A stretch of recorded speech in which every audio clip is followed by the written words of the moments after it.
So hey everyone, my name is Menon and welcome back to the channel. Today we're taking a trip down memory lane to revisit a favorite project of the channel, and that's the Pergola build. Now, building a pergola might seem intimidating, but fear not. I'm going to break it down into easy to follow steps so that even DIY beginners like me can achieve pergola paradise. What you're seeing right now is a pergola that I built 6 years ago. So plan it right, grab your tools, some sunscreen if you need to, and let's get building. It all started with a vision. We browsed through tons of pergola design ideas online on Google and on Pinterest. Then I sketched up some plans and figured out the perfect size and style for our space. Here's a hot tip. Do not underestimate the planning phase. Take your time, measure carefully, and consider things like local building codes, height restrictions, and materials that can withstand your climate. So the plan is to build the pergola over here in front of these French doors, which will extend around 8 feet in the front and around 15 feet wide. When it comes to materials, pressure-treated lumber is a classic choice for pergolas. It's affordable, durable, and it weathers well. But if you're feeling fancy and depends on where in the world you are, cedar or redwood are beautiful options too. Now let's talk about material and tools. All over I used pressure-treated lumber, which are C24 graded timber. For the posts I used 6x6s. For the beams and the seats I used 2x12s.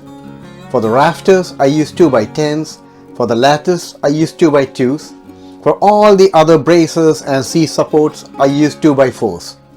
Overall it cost me around £1,000 to buy the C24 graded timber parts. So additional things that I bought are post-crete concrete for the base of the post.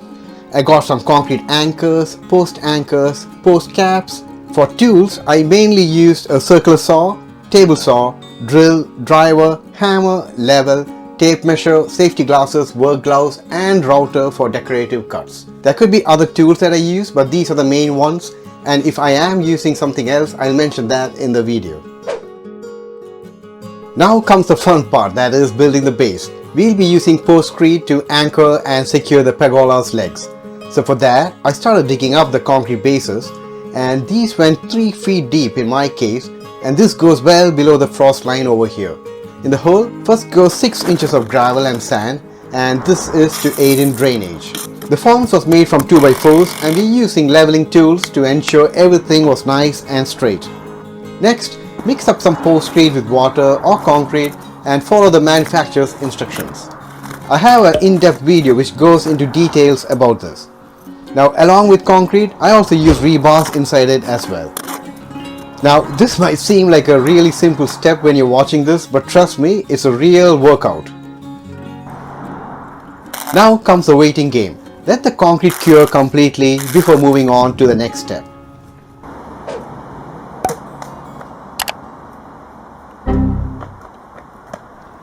Now, to size up the location and the notches of my girders, rafters, and cross beams, I decided to do it all at around 3 feet from the ground rather than at 9 feet. So for that, I cut up sacrificial posts at this height and installed them on the concrete pads. For the front post, I'm using Simpson's APB 100-150 post anchor system. It's a standoff post base where you get a variable height between 100 and 150 centimeters. And you just basically screw it in.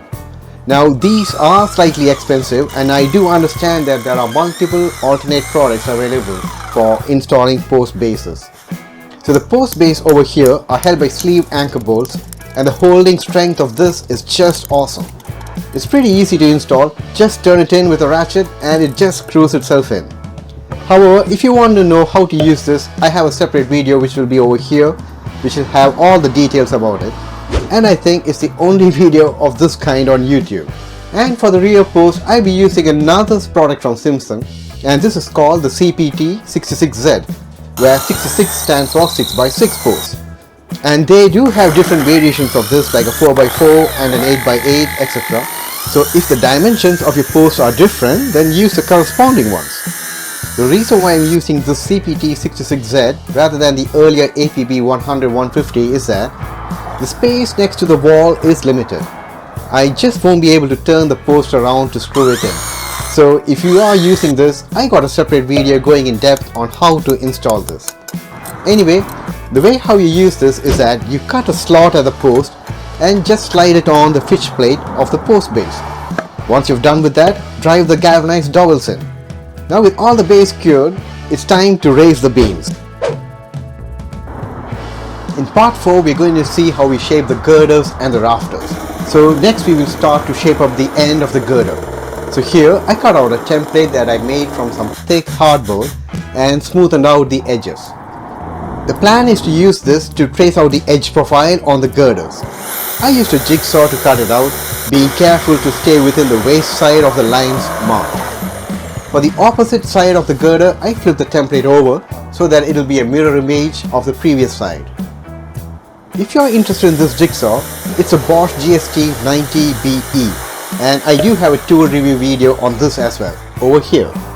As it was raining outside, I got all the rafters stowed back into my garage, and then I traced the curve shape at the end and used a jigsaw to rough cut it out. Once it was all cut, I then sanded it all down and smoothened out the rough edges.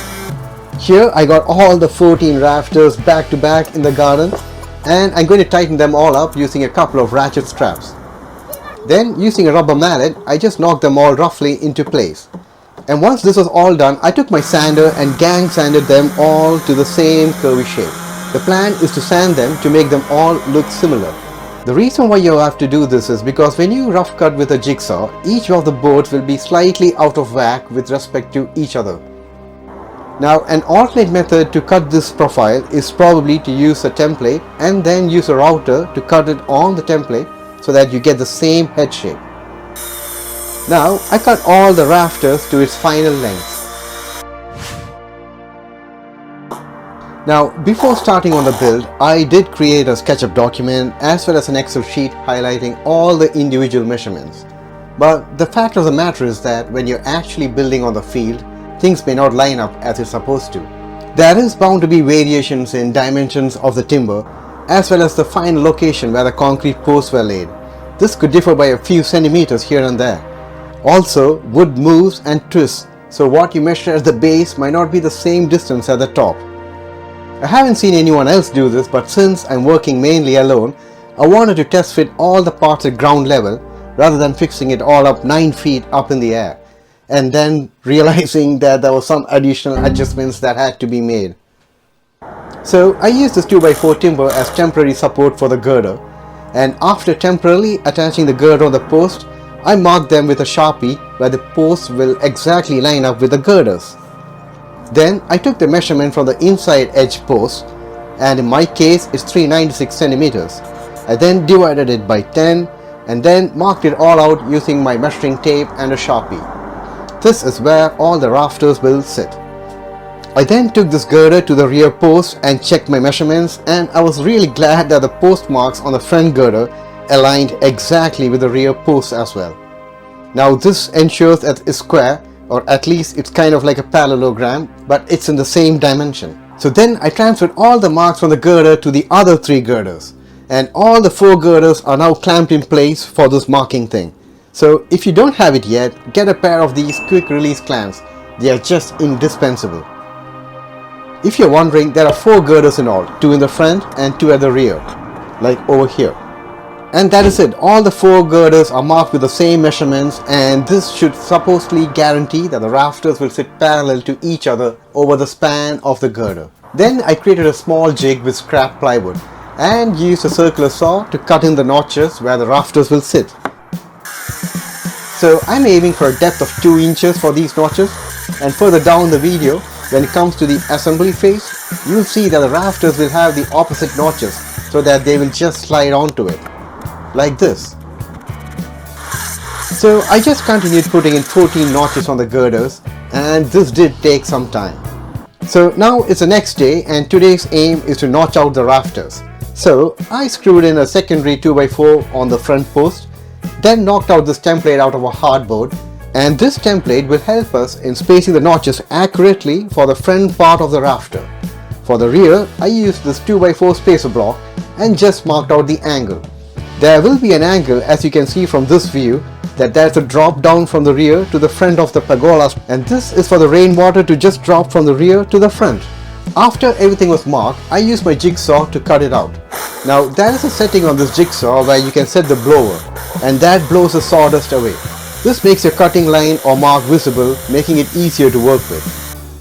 Here you can see I'm trying to fix the first freshly cut notch rafter on the sacrificial girder, and it was a reasonably tight cut. The rear cut was more perfect. Anyway, with the first rafter sliding in tightly, I transferred the same to all the other 13 rafters and proceeded with the rest of the rafters. Basically 2 bunny notches in the front and a small notch at the rear.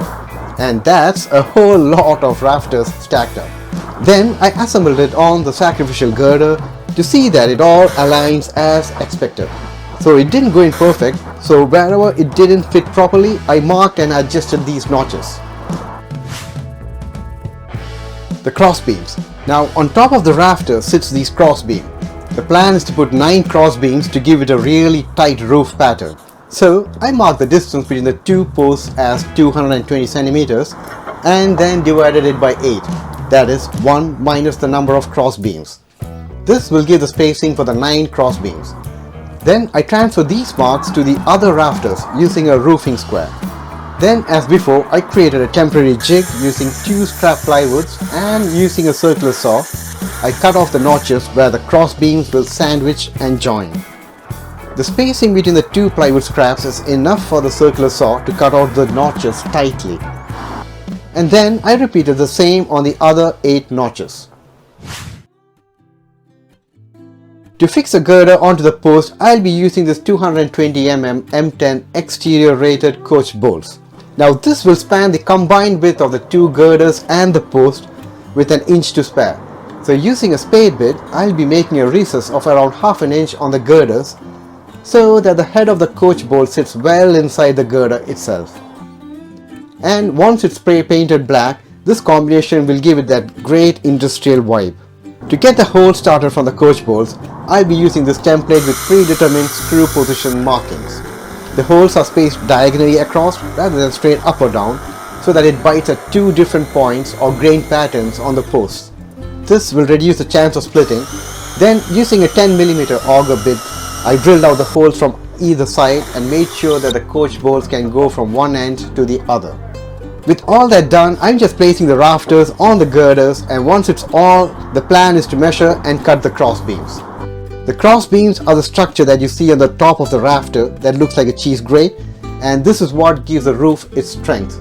As an added bonus, it also adds to the shade and also gives it that wow factor when you look at it. These 2x2s form the cross beams, and the one I have are 3 meter in length.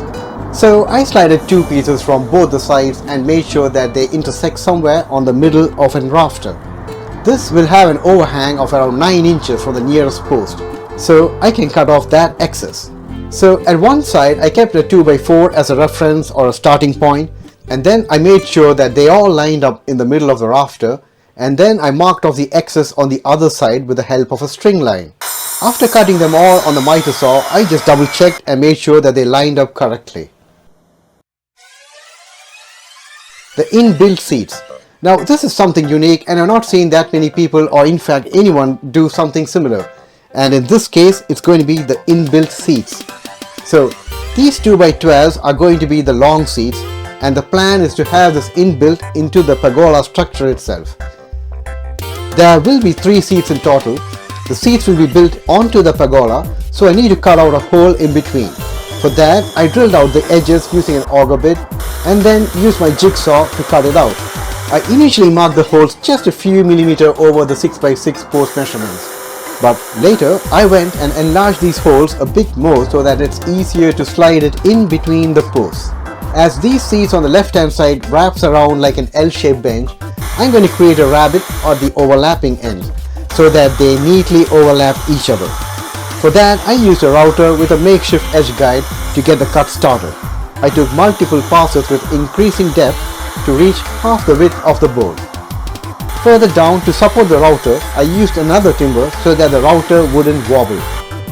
So this is a dry fit, and you can see how it all fits snugly into each other.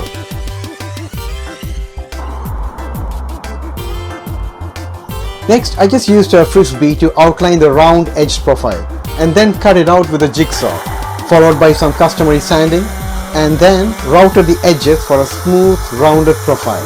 With the help of the router's edge guide, I also routed out a rain drip profile so that water doesn't sit underneath the seat. Every little, to help the structure last longer. Here I'm cutting out the seat structure support. Now these will be bolted onto the post and it serves two functions. One, it strengthens the entire structure acting as a vertical brace. Two, the seats rest on top of this and these forms the structures to hold the seats up.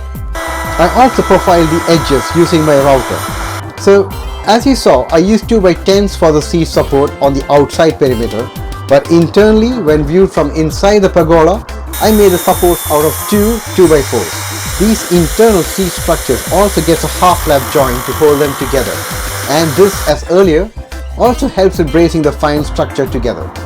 So that's the entire seat assembly parts. The one on the left are the outside seat supports, all sanded and edge profiled with a router.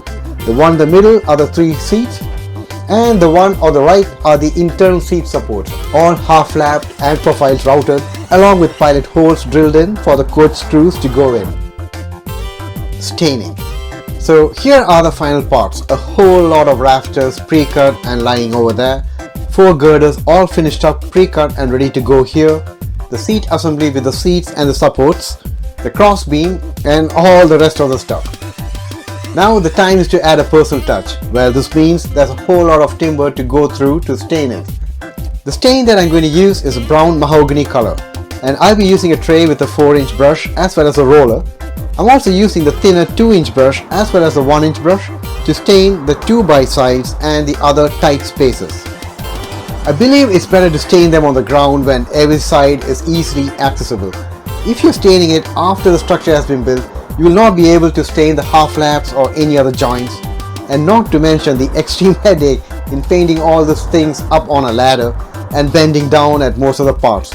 If you ask me, and from my limited experience, it just makes sense to stain it all while it's just on the ground. Now after the first coat has been applied, the grain started to pop out, so I used a 120 grit sandpaper and smoothed it all down. Overall, I gave it 3 coats and lightly sanded it with 180 grit in between coat 2 and 3. After 3 coats of stain, I used this water repellent sealer. The plan is that when this sealer dries, this will protect the wood a bit more from the elements, especially the rain and the dampness. Applying this is easy as it's just very watery. After the first coat dried, I applied a second coat. Assembly, and this is the most critical part of the project. Now this might also require an extra pair of hands, so enlist a friend or a family member to help you lift and secure the beams onto the posts. The first step is to fit the rearmost girder onto the wall. So for this, we'll be using these 2x4 timbers as a sliding guide. And to provide some midway retention stops, I'm screwing in these pallet pieces as well. So here you can see that this helps us in sliding the girder up in place. To hold this in place, I'll be using some heavy duty outdoor rated anchor bolts. To mark the anchor bolt position, I'll be using a drill with a smaller bit to mark the bolt positions on the wall. Next, I mark the holes with a Sharpie so that you can see the holes clearly. With an SDS drill, I drilled out the holes to the exact width specified by the manufacturer. I sprayed all the bolts and the heads with a primer, followed it up with some black paint. Next, using a hot glue gun, I glued in a square galvanized washer onto the screw holes. Now this will help in 2 things. One, in keeping the wood slightly away from the wall by around 2 mm, and secondly, this helps to keep the sleeves in place inside the hole. Next, with the washer inserted, I screwed in the bolt and tightened it up with a socket ratchet.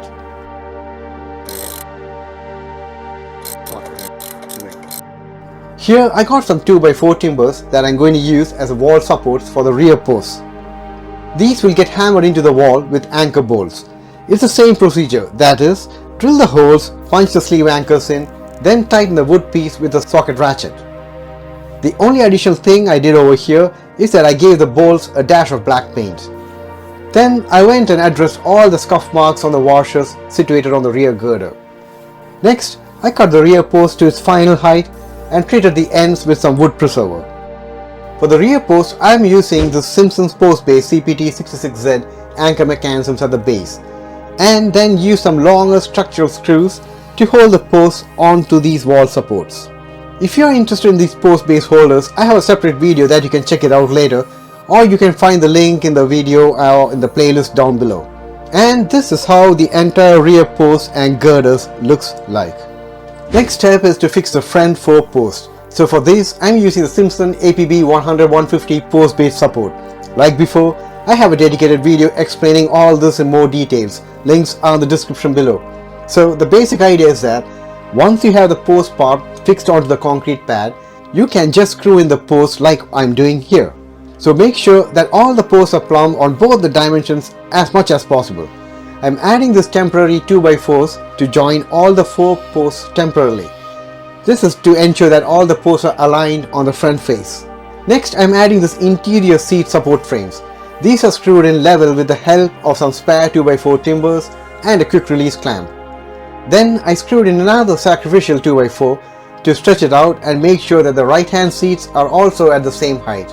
All these longer 2x4 scraps will be reused later as part of my deck build, so nothing is going to waste. To fix the seat supports, I'm using these longer 280mm M10 coach screws. So I started the holes with my cordless drill and then used my more powerful corded drill with a straight hole jig to drive the holes through. Then with this temporary operation table setup, I cut down the length of the screws to fit in better. Then I use the side of my oscillating sander to smoothen out the burrs on these bolts. Then it's a question of just fitting the seat supports onto the posts. And what I'm doing here is just temporary dry assembly, and this is to get the positions of the bottom coach bolt positions.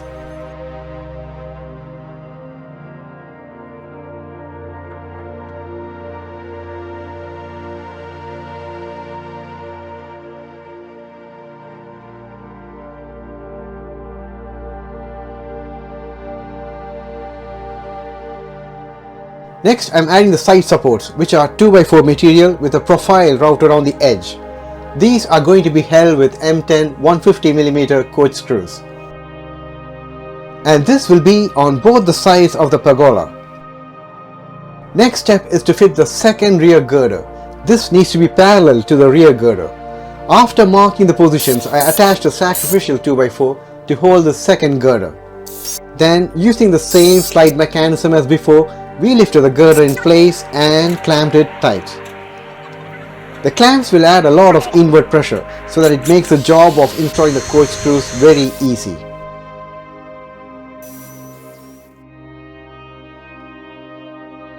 Next, I'm installing my seats. Now these seats are epoxy filled coin seats and it is a fun project to build. Now I do have another detailed video on this build. The links are just over here and the description.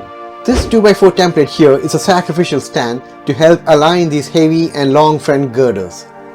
After checking for level, I temporarily screwed them in place. Then we lifted the third girder here and temporarily screwed it using decking screws. The 2 front girders will sandwich the posts, so to get the layout of the outermost girder, I drilled a 10mm hole from the rear to get the positions marked.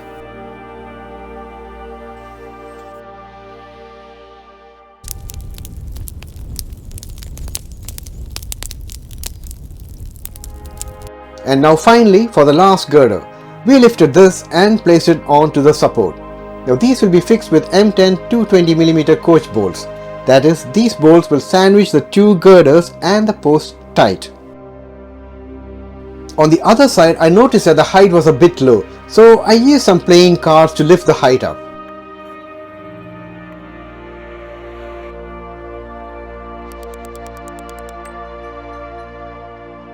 Now once all the girders were fixed to all the front 4 posts, I removed these temporary supports from the front girder.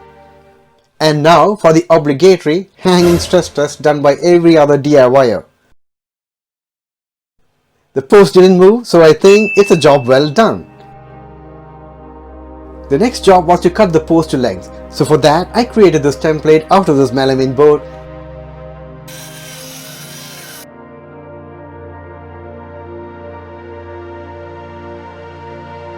and placed it on top of each of the posts and then used a circular saw to cut through it. To protect the freshly cut edges, I spray painted it black and then applied liberal amount and coats of wood preserver. And now it's time to install the rafters. Now there are 14 of them, so the idea is to place it on top of the girders and slot all the notches in the current place. And then it gets screwed in with an outdoor rated structural screw. As it's difficult to show what I'm doing up in the air, here's a mock-up on the screw pattern. At the rear end, I will pre-drill and drive in this massive 200mm coach screws. The tip of the screws will fasten onto the rear girder.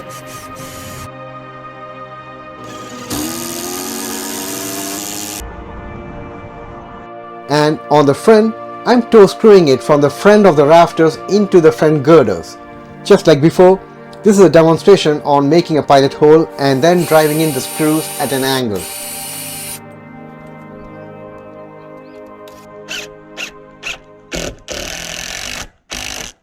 And now it's just rinse and repeat.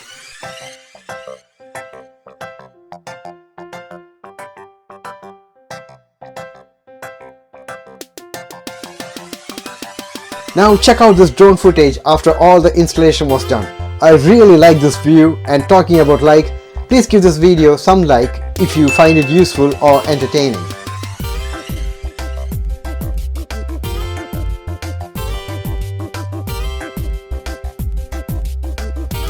And then I pull down the seats to its final location and install them with some galvanized L plates.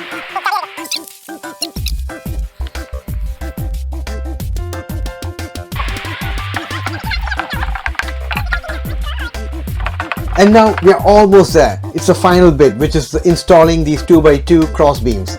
This involves the usual strategy, that is pre-drill, then countersink the holes, and then drive in exterior rated screws into it. These cross beams together form this honeycomb pattern that will give the roof its rigidity. And guess what? This involved a total of 140 screws. Since the top is exposed to the elements, I didn't want rainwater to puddle in these countersink holes, so I used some brown colored exterior sealant and closed all the gaps. And with that, the mega structure pergola build is complete. Next summer, I added a modern grey composite long-lasting deck underneath. These also have inbuilt LED lights.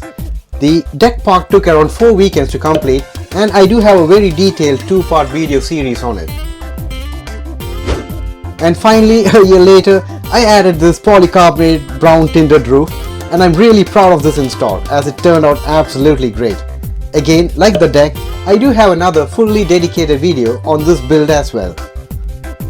Finally, let's add some pizzazz. So I stringed up some LED lights underneath and hung some planters for some touch of greenery. And voila! Your own pergola paradise is now complete. Now you have the perfect spot to enjoy the outdoors, entertain with friends or families, or simply just unwind under the shade. So what are you waiting for? Grab your tools, get creative, and build your own backyard escape. And don't forget to leave a comment below and let me know what kind of a pergola design you would create. And as always, if you liked the video and if you enjoyed it, please make sure to give a thumbs up and subscribe for more DIY adventures. Oh, and before I go, I just want to remind you again that there's a full playlist of all the related pergola builds over here. This playlist includes the pergola build, it includes all the anchors used, it includes the tools used, it's got the deck video, it's got the roof video, and in the future if I add anything onto the pergola, this playlist will have it. So bookmark it and use it if you would like to. Thank you and see you later. Bye.